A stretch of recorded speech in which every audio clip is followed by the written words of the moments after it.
여야가 법사위 헌법재판소 국정감사에서 정당 해산 심판 청구와 재판 소원 등을 두고 또 충돌했습니다.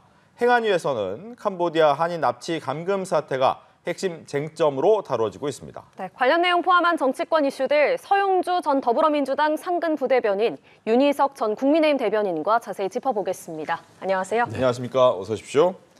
캄보디아 이야기 먼저 하겠습니다. 캄보디아 현지 경찰이 구금된 한국인 59명을 추방한다라고 발표를 했습니다. 우리 정부는 아직 송환 일정이 확정되지 않았다는 입장을 밝혔고요. 오늘 저녁 전세기를 띄울 가능성도 있다라고 얘기를 하고 있는데 현 상황을 좀 어떻게 보고 계신지 민주당부터 듣겠습니다. 일단 뭐 캄보디아 쪽에서 지금 벌어진 대학생의 아주 놀라운 끔찍한 사망 사건, 그다음에 캄보디아에 있는 국제적인 범죄 조직들이 우리 대한민국의 청년들을 유인이라고 해야 되나요? 뭐 이제 현혹을 했다고 그래야겠죠. 취업 사기를 식으로 해서 감금하고 여러 가지 불법적인 일을 시켰다고 하는데 구금 한국인 59명이 추방당하는데 저분들 중에 대다수가 범죄와 연루됐던 것으로 좀 알려져 있고요. 그런 부분들의 어떤 추방에 의한 인계를 받는 과정이기 때문에 실질상으로 59명 송환은 그냥 사법적인 부분에 있어서의 국제관계에 있어서의 범죄자 인도 정도로 좀 생각하면 될 것 같고 지금 우리가 생각해야 될 것들은 캄보디아 지금 실종 신고가 330건 넘게 돼 있는 상황에서 그들에 대한 조치를 어떻게 해야 되느냐, 저는 이게 관건인 것 같습니다.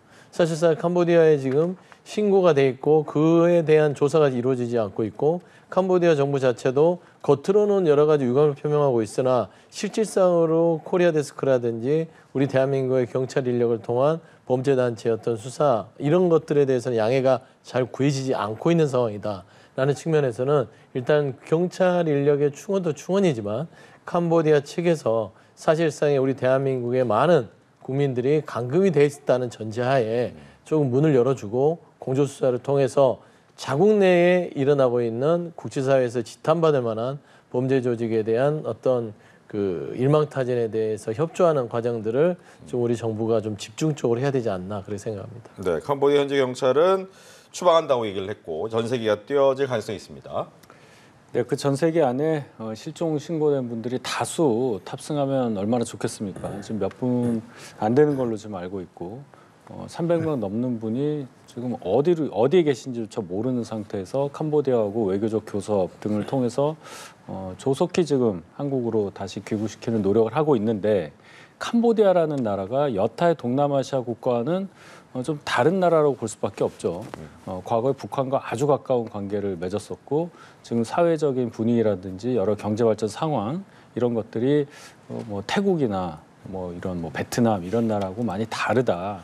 그런 차원에서 우리 정부가 외교적 노력을 통해서 성과를 내는데 굉장히 좀 어려움을 겪을 가능성이 크다. 가장 중요한 것은 일단 본인의 의사와 관계없이 본인의 의사에 반해서 지금 신체적으로 구금돼 있다고 추정되는 분들을 빨리 찾아서 귀국시키는 것, 이것이라고 볼 수 있겠습니다. 네, 이제 문제는 한국인을 송환한 이후에 또 결과적으로 이런 일이 벌어지는 것이 청년들의 구직 아니면 취업 이런 부분에 대한 고민이 뒤에 배경으로 남아 있는 거잖아요. 그러니까 취업 물론 이제 그런 배경이 있을 수 있으나 지금 캄보디아에서의 어떤 취업난에 있어서의 구직 활동으로 갔다. 저는 그렇게까지는 규정하기 쉽지 않다. 사실 이게 정상적인 취업 활동을 하는 청년들은요, 아니 한 달에 1,000만 원, 2,000만 원, 3,000만 원 준다는 그런 회사를 어떻게 갑니까? 이게 뭐 예전에 보면은 다단계 일확천금을 볼 수 있다 이런 식의 어떤 구인에 대한 유혹글을 보고 뭐 선배를 따라가거나 아니면 그걸 믿고 가거나 하는 것이거든요. 사실 지금 일반적으로 청년들이 정당한 구직을 통해서 얻을 수 있는 평균 급여 자체가 한 달에 1,000만 원 아니잖아요. 그리고 그 어떤 일을 한다 하더라도 사실 우리가 수익이 많이 보장된다고 하는 정말 힘들게 일하는 택배일 자체도 1,000만 원이 되지 않습니다.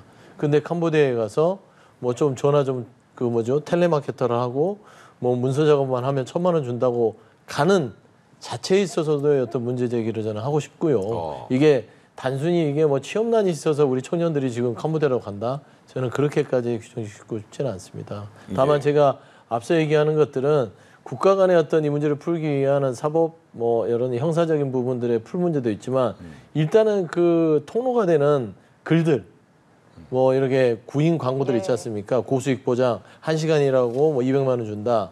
일주일 중에 5일 일하면 1,000만 원 보장, 플러스 알파 인센티브 2천만 원까지 본다.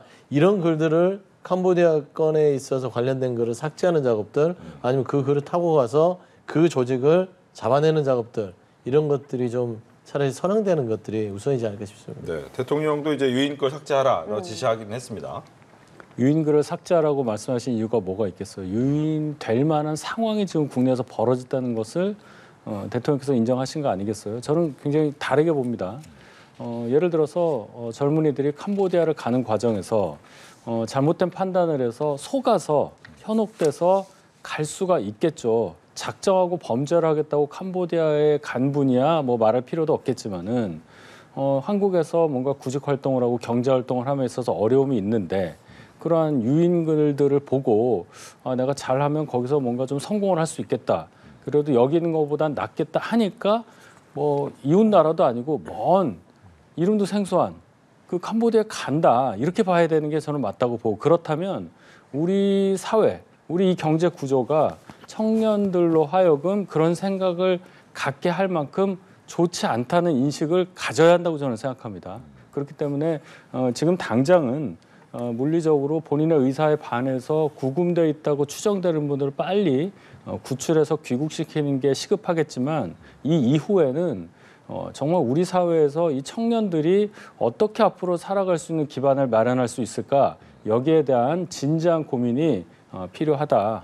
이러한 강력한 신호를 보내주는 사건이라고 저는 생각합니다. 예, 이 캄보디아 사태가 오늘 경찰청을 대상으로 한 행안위 국정감사에서도 가장 큰 쟁점인데 민주당에서는 전 정권에서 이제 경찰청 조직 개편을 하면서 외사국을 폐지하고 이 외사 기능을 축소한 것이 이번 사태로 이어졌다 이렇게 원인으로 지목을 하더라고요. 어떻습니까? 뭐 원인으로 지목할 수도 있고요. 사실상 전 정부 탓을 하자면은 뭐 여러 가지를 할 수 있겠죠. 근데 지금 제가 본질적으로 얘기하는 것은 캄보디아에 지금 실종 신고가 돼서 찾지 못하는 국민들이 있다는 것이고, 그리고 이 남성 젊은 청년과 또 여성 또 한 분이 목숨을 잃은 상황이잖아요. 그러면 이 부분은 여야 탓에서 그분들을 구출할 수 있어요? 저는 그걸 반문하고 싶은 거예요. 당신들이 외사를 줄였고 지난번에 외교부에서 지금 행안부를 통해서 경찰 인력을 좀 증원하려는데 그거 거부했잖아. 그리고 캄보디아의 이 사건들이 급증해서도 외면했잖아. 이 탓을 한다고 해서 그 원인이 해결되지 않는다는 측면에서는 한 번은 지적할 수 있으나 근본적으로 대안 자체는 지난 정부의 탓이든 이번 정부가 현 정부이기 때문에 책임지라고 하는 그런 공방보다는 실질적으로 아주 조속하게 우리 청년들이 더 이상 이 캄보디아에 가서 이런 해를 당하지 않도록 하는 방안들을 우리가 머리를 맞대자. 그러니까 여당 의원들도 캄보디아 정부에 가서 당신들 왜 이렇게 치안이 이 모양입니까? 야당 의원들도 가서 똑같이 그 인맥을 통해서 이런 식으로 하면 안 된다. 우리에게 뭔가 치안할 수 있는 권한을 달라. 그리고 더 이상 우리 한국 정부에 우리 교민들의 목숨을 잃는다면 캄보디아 당신들과 국교를 계속 유지할 수 없다. 이런 식의 어떤 그 정치력을 발휘해야지 국감장에 앉아서 지난 정부에서는 이랬습니다. 이번 정부니까 책임지십시오. 저는 이런 부분들은 사실 국민들이 봤을 때는 좀 비생산적이다. 그래서 저는 조금 더 이 현상을 해결할 수 있는 대안을 좀 이렇게 제시해서 뉴스가 될 수 있도록 노력했으면 좋겠다 생각합니다. 그러니까 전 정부든 현 정부든 지금 내 탓 공방을 하는 것은 바람직하지 않다 이런 말씀이신데 어떻게 보십니까? 그렇죠. 지금 아주 좋은 말씀을 하셨습니다. 지금 국회에서 여야가 뭐 서로 내 탓 공방해서 뭐 하겠습니까? 전 정부 탓을 하려면 얼마든지 할 수 있을 거고요. 현 정부 탓을 하면 또 그만큼 할 수가 있을 겁니다. 그러니까 지금 국회에서 국회의원으로서의 어떤 일을 통한 효능감을 국민들께 보여드리기 위해서라도 지금 탓하는 것보다는 어떻게 빨리 구출할 수 있는 방법을 생각해낼까. 거기에 더해서 방금 말씀드렸던 것처럼 우리 사회가 청년들을 어떻게 대우하고 있고 그분들이 앞으로 삶을 영위함에 있어서 어떤 기반을 마련할 수 있도록 국회 차원에서 도와줄 것인가 이런 생산적인 논의가 진행돼야 한다고 저는 생각합니다. 네. 그러다 보니까 이제 정보 대응팀이 현재 가 있는 상태고 국회 외통위에서도 이제 다음 주에 이제 가겠다라고 얘기를 하고 있습니다. 근데 일각에서는 또 이렇게 많이 가는 것이 또 거기에 있는 우리나라 대사관들한테 또 부담이 될 수도 있다 이런 얘기도 나오고 있는데 가면 도움이 됩니까? 뭐 양단에 장단이 있을 거는 같고요. 네. 뭐 조금 그 대사관에서는 업무를 캄보디아에 따지고 보면은 사건 사고의 수습에 그리고 우리 한국인들 구금된 사람들을 파악해서 보내는데 실무를 해야 되는데 외부에서 이렇게 국정감사라든지 외부 정치인들이 오게 되면 또 다른 곳에 시간을 뺏기니까 이거 조금은 곤란한 처지를 뭐 좀 보일 수는 있죠. 근데 사실 또 다른 측면에서는 이렇게 대한민국의 외교 당국, 그다음에 이 집권 여당의 여러 가지 정치인들, 뭐 야당도 마찬가지고 와서 이 사건에 관심을 보이는 겁니다. 대한민국 전체가 이 캄보디아의 범죄의 이 행위와 우리 대한민국 교민의 희생에 대해서 관심을 갖고 있다. 저는 이 자체가 캄보디아 당국에 부담을 줄 수 있어서요. 근본적으로 물론 대사관 일을 하는 사람들은 조금 여러 가지로 분주할 수는 있어도 전체적인 틀에 있어서는 이거는 캄보디아 당국의 결단의 문제거든요. 그래서 그 캄보디아 당국을 압박하는 차원에서는 의미 있는 저는 행보다 그렇게 좀 평가하고 싶습니다. 네, 국회의원들의 현장 국정감사. 안 가신 게 낫지 않을까요? 그분들이 거기 가셔서 현지어를 하는 것도 아니고 무슨 도움을 줄 수 있을까요? 가서 캄보디아 고위당국자 만나서 악수하고 사진 찍고 그거 이외에 글쎄요 남는 게 없을 것 같은데요. 차라리 가시더라도 지금 300명 정도 된다고 하는 그런 실종자들을 구출한 이후에 소재 파악을 한 이후에라도 늦게 가시더라도 그게 낫지. 지금 그분들을 빨리 그 소재를 확인하고 구출한 게 시급한데 거기 국회의원들 한 5명만 가보십시오. 대사관 인원들이랑 기타 인원들이 그분들 맞는데 시간을 다 쏟을 거예요. 그럼 지금까지 하던 일들 그대로 멈출 수밖에 없고 그런다고 해서 또 한 5-6명 정도 국회의원 간다고 해서 캄보디아에서 입장을 바꿔서 우리한테 적극 협조하면서 일이 진척된다? 저는 그렇게 생각이 안 듭니다. 예, 알겠습니다. 법사위 이야기하겠습니다. 헌법재판소 국정감사 오늘 여야의 고성이 또 나왔습니다. 12.3 비상계엄을 고리로 민주당은 국민의힘의 정당 해산 필요성을 계속 이야기하고 있어요. 네.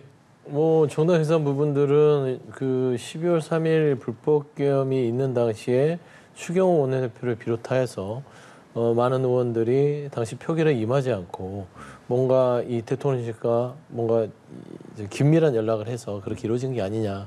그게 지금 특검에서 이루어지고 있고 특검 수사 결과 그러한 점들이 밝혀진다면 정당 해산에 준할 수 있다라는 것이에요. 그러니까 아직 다가오지는 않을 것인데 그게 사실로 밝혀진다면 그런 것이기 때문에 그렇게 흥분할 필요 없는 거 아니겠습니까? 사실상 그런 사실들이 있어버리면 국민의힘 자체 지금 뭐 장동혁 대표를 비롯한 지도부들도 그 탄핵을 반대하는 당론을 그대로 유지하고 있고 윤석열, 김건희 이 전직 대통령 부부와 계속해서 가겠다는 이야기를 하고 있고 심지어 전환기 씨도 마찬가지고요. 구구적인 여러 가지 이야기를 하고 있는 마당에 이런 그 특검의 수사가 나온다면 정당 해산으로 가는 것에 본인들도 일조를 하는 것이기 때문에 스스로 좀 돌아봤으면 좋겠다. 그런데 특검 수사에서 그런 사실이 없다면 정당 해산까지 가겠느냐라는 점에서 조금 그 이성을 찾으셨으면 좋겠다 말씀드립니다. 네, 국민의힘 입장 듣습니다. 위헌정당 심판을 통해서 정당이 해산되기 위해서는 그 정당의 목적이나 활동이 민주적 기본 질서에 반해야 한다. 그러니까 결론적으로는 현존하는 위험을 그 정당이 갖고 있어야 합니다.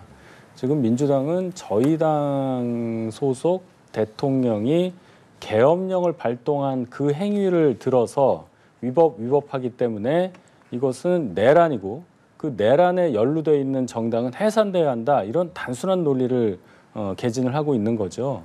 그러면 지금 현재 국민의힘이 갖고 있는 어떤 목적이라든지 활동 내역들이 민주적 기본 질서에 반하냐. 지금 현재 그렇냐는 것이에요. 그렇지 않지 않습니까? 계엄령은 이미 해제가 됐고요. 그 행위에 따른 어떤 그 사법적인 절차라든지 정치적인 절차, 행정적인 절차가 다 진행되고 있거나 이미 진행이 완료가 됐습니다. 이미 탄핵 과정도 다 끝났고 조기 대선도 치렀고 정권이 바뀌었고 이제 기소가 돼서 재판이 진행되고 있어요. 어디에 내란 계속의 위험성이 있고 내란을 다시 한번 일으킬 만한 요인이 저희 당에 어디에 그것이 있겠습니까? 그러니까 민주당이 이렇게 자꾸 주장하는 것은 그냥 정치적인 어떤 공세에 불과하다. 그리고 하나 더 상기할 것은 이 위원정당 심판 제소를 하는 것은 상대 당에서 하는 게 아니에요. 정부에서 하는 겁니다. 법무부 장관이 하는 거예요. 물론 정성호 법무부 장관이 얼마 전에 저희 당에 대한 위원정당 심판 제소 가능성에 대해서 긍정하는 답변을 한 적이 있지만 지금 그 요건 같은 것도 잘 봐야 할 거고 더더군다나 거의 실질적으로 양당제로 운영되고 있는 우리 정치 현실에서 한 당이 다른 당을 향해서 이러한 위원정당 심판 제소를 무리하게 진행한다. 그 후폭풍과 역풍은 엄청날 것이다. 이렇게 말씀드립니다. 네. 여기 또 하나 이제 재판소의 도입 여부에 대해서도 논란이 있던데 네. 가능한 얘기입니까? 뭐 불가능한 얘기는 아니고요. 헌법재판소에 말하자면은 재판에 대한 이의를 제기하는 게 이제 재판 소원인데 이걸 보통 이제 사심제라고 얘기를 할 수도 있는 것이죠. 예. 이게 이제 헌법재판소법을 만들 때 이게 헌법 이 재판 소원을 할 수 있는 그 조항을 만들어 놨는데 법원 재판만 제외시켜 놨어요. 그래서 저는 법원 재판 자체도 대법원까지 확정 판결이 났다 하더라도 최소한 헌법의 기준에서 이 재판이 공정했는지 그 억울함을 정말 호소할 수 있는 그런 제도가 있는 거 그런 부분들도 한번 검토해 볼 만하다. 그게 무슨 민주주의를 역행하거나 지금 현재 상권 분립을 깨는 그런 상황은 아니기 때문에 사심제에 대해서도 그렇게 이 경악스러운 일이라고 그렇게 반발할 이유는 없을 것 같다 그렇게 생각합니다. 네. 근데 헌재 소장이 오늘 이 부분에 대해서 이상적이지만 입법권자가 결정할 일이다라고 얘기를 한 걸 보면 분위기가 또 어떻게 흘러가는지 국민의힘은 어떻게 보고 계십니까? 헌재 입장에서 너무나도 환영할 만한 일이죠. 사실 우리 헌법체제 87년 헌법체제 처음 헌법재판소를 설치하면서 기존 대법원과의 위상도 대단히 애매해졌고 그런 가운데 기관 간의 어떤 보이지 않는 경쟁 의식도 상당히 많았을 것이라고 추측할 수 있죠. 그런데 일단 헌법재판소는 그 산하에 다른 고등법원이나 1심에 해당하는 지방법원 여기에 해당하는 조직이 없기 때문에 상대적으로 대법원에 비해서 위상이 좀 약하다 이런 평가가 있었습니다만은 만약에 실질적인 사심을 행사할 수 있는 기관이 된다면 헌재 입장에서야 바랄 게 없을 겁니다. 그런데 그러면 4심은 되고 5심은 안 되냐? 5심은 안 되고 5심이 되면 6심은 안 되냐? 이런 얘기가 연쇄적으로 나타날 수가 있어요. 예를 들어서 헌재에서 4심에 해당하는 재판에 대한 결정을 한다고 하면 그 헌재의 결정에 대해서 그런 대법원이 판단할 수 있느냐? 이런 또 순환 논리적인 그런 이슈들이 나올 수가 있는 겁니다. 그래서 우리가 재판에 대해서는 헌재에서 판단할 수 없다는 규정을 두면서 3심으로 끄는 겁니다. 그런데 이제 와서 어떠한 철학적인 고민이나 법리적인 검토 없이 정치적으로 이 실질적인 4심 제도를 도입하겠다고 주장하는 것은 대단히 정파적이고 국가 기본 질서를 흔드는 일이다. 저는 그렇게 생각을 해서 헌재선 환영할지라도 국민 대부분은 여기에 대해서 거부감을 많이 가지실 것이라고 봅니다. 네. 또 오늘 국감에서 또 뜨거웠던 것이 경찰청 국감에서 다뤄진 이진숙 전 방통위원장의 체포 문제였습니다. 국민의힘은 경찰이 정권에 과잉 충성하면서 비롯된 기획 체포였다 이렇게 주장을 하고요. 또 민주당은 또 경찰 측도 이렇게 얘기를 했는데 출석 불응에 따른 정당한 체포였다 이렇게 주장을 하고 있습니다. 어떻게 이 문제를 그렇습니다. 보시는지. 체포 족구집에서 법원도 적시했듯이 그 체포의 절차의 정당성은 인정이 된다. 필요성이 조금 다만 아쉬워서 이 적부심을 받아들인 겁니다. 근데 저는 이 경찰이 무슨 이득을 얻겠다고 이거를 그 정부의 지시를 받고 이진숙 전 방통위원장을 잡아들이겠어요. 이진숙 전 방통위원장이 정치적 거물이 아닙니다. 우리가 오해하는 거예요. 저분을 그렇게 무슨 저분이 주장한 대로 위에서 당대표가 대통령의 이렇게 관심사항이어서 체포하라고 했다. 그 정도의 거물이 되려면 예전에 상김시대에 그 정도의 정치인은 돼야 되는데 이진숙 전 방통위원장은 그냥 면직이 대신 이게 그냥 공공기관장이었을 뿐이에요. 본인이 나는 거물이라고 주장하시는 분이라서 저는 사실상 이진숙 전 방통위원장이 추석 전에 체포된 부분이 좀 이례적이라서 눈길이 갔던 것이지 사실상 6번의 소환조사에 있어서 응하지 않았던 부분에 있어서 경찰이 기계적으로 명절임에도 불구하고 명절 앞두고 체포한 부분이 조금 정무적으로 좀 국민적인 비난을 받았다는 단순한 문제다. 이건 정치적으로 어떤 함의도 없는 겁니다. 그래서 오늘 경찰청장 그 대리가 얘기했지 않습니까? 그런 사실 전혀 없습니다. 저는 이걸로 그냥 일단락이 되는 문제라고 생각합니다. 어떻게 보십니까? 글쎄요, 그게 일단락이 됐다면 저희가 지금 이 자리에서 한참 전에 있었던 저 체포를 가지고 다시 얘기를 하겠습니까? 국감에서 이 얘기를 거론한 이유가 있을 거 아니에요. 일반적으로 얘기하는 게 체포, 그러니까 소환에 불응을 했으니까 횟수를 세서 이 정도 소환에 불응을 했으면 당연히 체포영장 나오는 거다. 예. 법원에서 영장을 발부했으니까 이거는 뭐 당연한 집행이라고 얘기를 하는데 좋습니다. 법원에서 발부했으니까 집행할 수 있는 건데요. 그리고 집행에 당연히 응해야 하는 거는 맞습니다만은 다시 한번 생각을 해보면 추석 연휴 직전에 법 통과로 인해서 자동 면직된 지 이틀 만에 전직 직전 방송통신위원장이 수갑을 찬 채로 영등포 경찰서로 들어가는 모습을 우리가 본 거예요. 그럼 이것을 단순히 법 집행을 하는 과정으로 모든 국민에게 일반적으로 적용되는 법 집행이라고 인식할 수 있는 국민들이 얼마나 되겠습니까? 정치적인 해석을 당연히 낳는 거잖아요.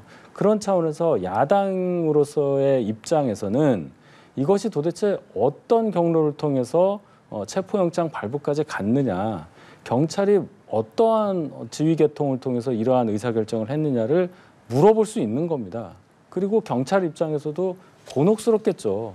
정무적인 판단을 꼭 해야 하는 조직이다 이렇게 말씀을 안 드리지만 이미 정무적인 판단 여부에 대해서 국민들께서 관심을 갖게 될 만한 상황 안에 경찰이 들어와 버린 거잖아요.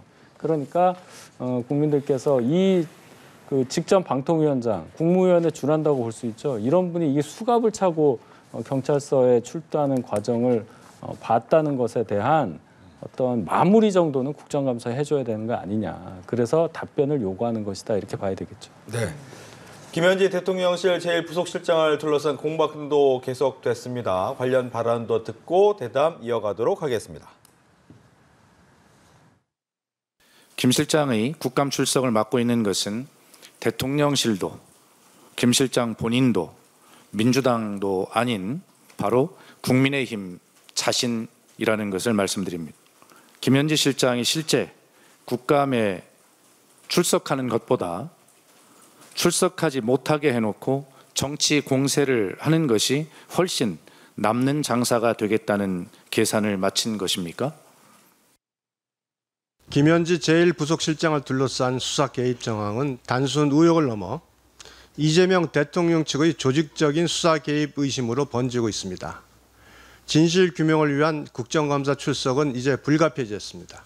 이 모든 정황이 김현지를 넘어 이재명 대통령까지 정조준하고 있음에도 민주당은 김현지를 절대적으로 몰아감싸며 네, 민주당의 이야기는 결과적으로 수용할 수 없는 카드다. 따라서 김현지 실장의 국감 출석은 조금은 어려워 보인다라는 느낌의 뉘앙스였는데 그렇게 보이십니까? 그렇지 않습니다. 사실상 김현지 부속실장을 출석시키려고 하는데 국민의힘은 작전을 바꿨느냐.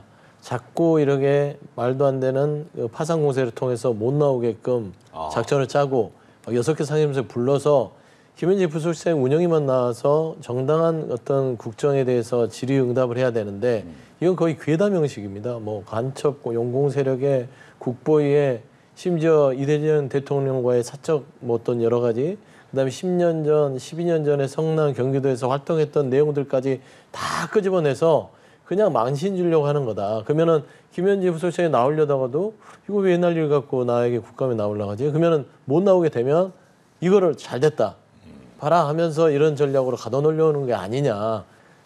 이 기본축은 대통령실도 국회에서 합의하면 언제든지 나올 가능 지금 마음이 돼 있다라는 거예요. 근데 국민의힘 나오면 어떨까 이런 거 아니냐라는 게 박수현 대변인 얘기 같고요.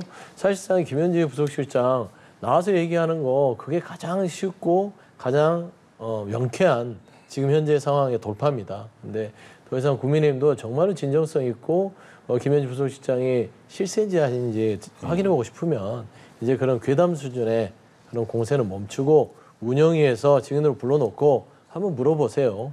실세 수준이 그들이 생각하는 게 맞는지. 그러면 하루 만에 그 어떤 여러 가지의 프레임을 다 깨질 수 있다. 그래서 생각합니다. 네, 국민의힘이 오히려 출석하지 못하게 해놓고 정치 공세를 벌이고 있다. 아니죠. 저희는 그럴 수 있을 만한 권한이 없습니다. 지금 말씀을 들어보면 마치 저희가 증인 채택 권한을 갖고 있는 것처럼 들리잖아요. 절대 그렇지가 않습니다. 저희도 갖고는 싶은데 전혀 없어요. 민주당이 지배하는 국회이기 때문에 민주당이 마음 먹으면 뭐 상임위 한 군데라든지 두 군데라든지 뭐 내보낼 수 있는 겁니다. 증인 채택하면 되잖아요. 증인 채택하면 나온다고 했으니까. 그러니까 저희 보고 마치 안 나오는 걸 원하지 않느냐, 그럴 수 있는 상황이 아니고요. 민주당 손에 달려 있는 거예요. 원하시는 대로 그래도 운영위 정도 나와서 출두해서 답변하는 모습을 보시고 싶으면 민주당 운영위원들이 증인 채택만 해주시면 됩니다. 저희하고는 아무 관계가 없으니까 이 전국을 돌파하기 위해서라도 그런 결정을 내려주셔서 김현지라는 분의 목소리라도 국민들이 들을 수 있도록 하는 그런 상황을 만들어 주시기를 바랍니다. 예, 알겠습니다. 자, 지난 수요일에 정부가 발표한 부동산 대책을 두고도 여야 공방이 이어지고 있는데요. 이 공방의 불똥이 김병기 원내대표의 잠실 재건축 아파트로도 좀 번지는 모양새입니다. 국민의힘이 내로남불 갭투자다 이렇게 비판을 했는데 김병기 원내대표는 이건 갭투자와는 좀 거리가 멀다 이렇게 반박을 했더라고요. 어떤 갭투자하고는 거리가 멀 수 있죠. 사실상 이게 그 장미 아파트라는 곳에서 수십 년을 살았고 거기에서 실거주 목적으로 살았기 때문에 갭 투자라고 보기는 힘듭니다. 사실 이제 그 단어 자체가 지금 국민들의 분노를 사는 거예요. 예. 빚내서 집 사는 게 정상이냐? 정상이에요.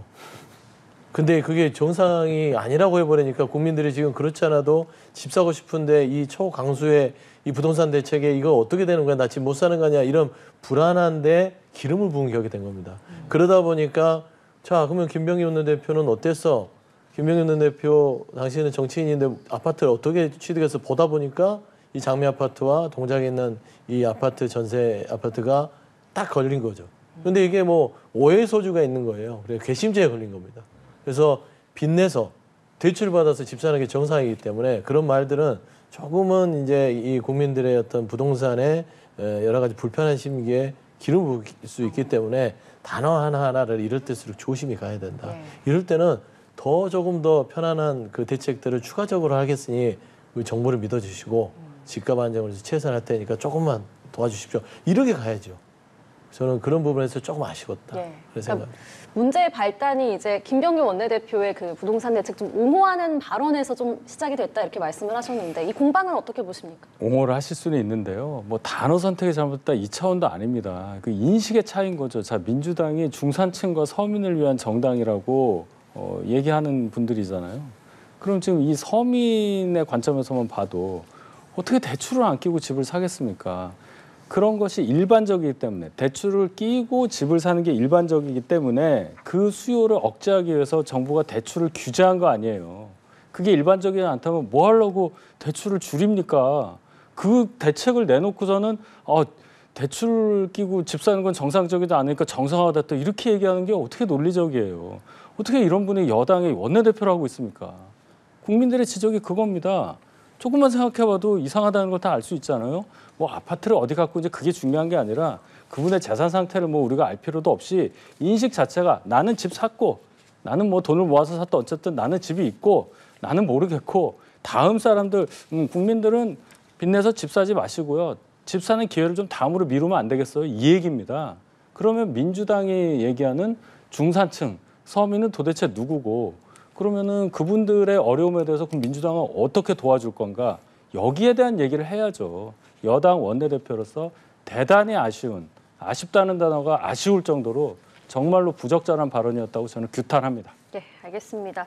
오늘 정치권 이슈는 여기까지 짚어보도록 하겠습니다. 서용주 전 더불어민주당 상근 부대변인, 윤희석 전 국민의힘 대변인과 함께했습니다. 고맙습니다.